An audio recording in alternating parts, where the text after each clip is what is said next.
اعوذ باللہ من الشیطان الرجیم بسم اللہ الرحمن الرحیم۔ ناظرین محترم، ہم آپ کو نور قرآن چینل پر خوش آمدید کہتے ہیں۔ ہماری ہر آنے والی نئی ویڈیوز کو دیکھنے کے لیے ہمارے چینل کو سبسکرائب کریں اور اپنی معلومات میں اضافہ کریں۔ آج کی ہماری ویڈیو 21 جون کو لگنے والے سورج گرہن کے متعلق ہے۔ جب سورج اور زمین کے درمیان مون یعنی چاند آ جاتا ہے تو اس کو سورج گرہن یا انگلش کے اندر سولر ایکلپس کہتے ہیں۔ صحیحین میں ابو موسیٰ اشعری رضی اللہ تعالیٰ عنہ سے مروی ہے کہ حضور اقدس صلی اللہ تعالیٰ علیہ وآلہ وسلم کے عہد کریم میں ایک مرتبہ آفتاب میں گرہن لگا، مسجد میں تشریف لائے اور بہت طویل قیام و رکوع سجود کے ساتھ نماز پڑھی کہ میں نے کبھی ایسا کرتے نہ دیکھا، اور یہ فرمایا کہ اللہ عز و جل کسی کی موت و حاجات کے سبب اپنی یہ نشانیاں ظاہر نہیں فرماتا، لیکن ان سے اپنے بندوں کو ڈراتا ہے، لہذا جب ان میں سے کچھ دیکھو تو ذکر و دعا و استغفار کی طرف گھبرا کر اٹھو۔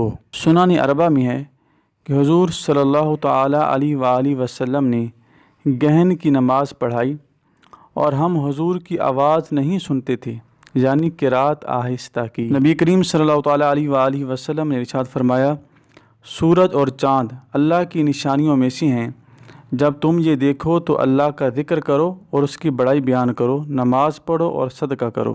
ایک اور مقام پر ارشاد فرمایا، ان الشمس والقمر لا ينكسفان لموت احد من الناس ولكنهما آیتان من آیات اللہ فاذا رأیتموها فقوموا فصلوا۔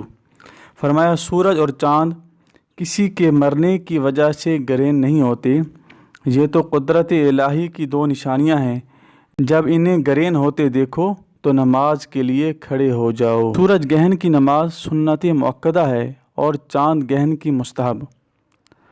سورج گرہن کی نماز جماعت سے پڑھنی مستحب ہے، اور جماعت سے پڑھی جائے تو خطبہ کے سوا تمام شرائط جمعہ اس کے لیے شرط ہیں۔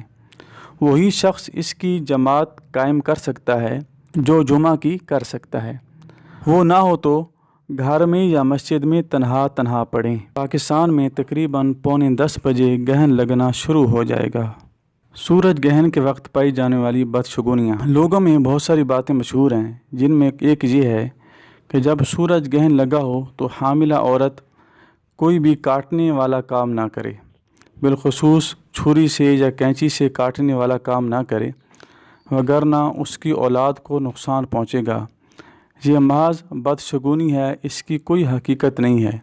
ہاں، طبی طور پر ڈاکٹرز کے اعتبار سے جب سورج گرہن لگا ہو تو اس وقت سورج کی طرف دیکھنا منع ہے، وگرنہ نظر کو نقصان پہنچ سکتا ہے۔ سورج گرہن کے وقت توبہ و استغفار کریں اور اللہ تبارک و تعالیٰ سے بھلائی کا سوال کریں۔